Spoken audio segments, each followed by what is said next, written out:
guys sama aku. Ini Pak Isal guys jalan yang kayak monyet guys. Mengganggu guys pemandangan dan dengan disertai awan-awan.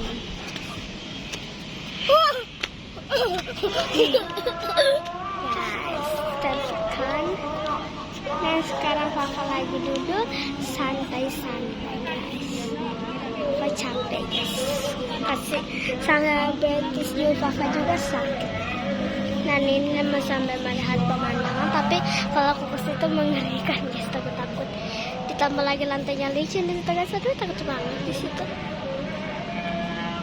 Terbiasa kalian jangan lupa sebelum kita mulai video yang seru-seru, yang kita pastikan selalu subscribe and like dan share kemana-mana biasa jadi viral guys ya.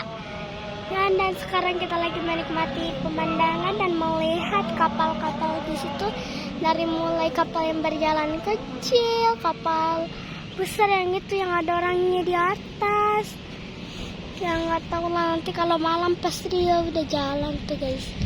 Setelah gitu, di sinilah pemandangannya Pantai Losari guys. Pantai Losari memang indah ya.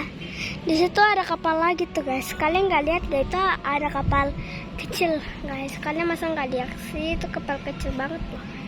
Itu jauh banget guys, nggak terlihat sama sekali guys. Di situ ada yang kayak tentang lah. Situ ada kapal 3 ya kali ya, 3 ya, 5. Dan kalau di sini kapalnya nggak tahu juga nih. 1, 2, 3, 4 kayaknya di sini. 5 guys. 1, 2, 3, 4. Nah, 1, 2, 3, 4 kok guys. Dan ini sekarang guys.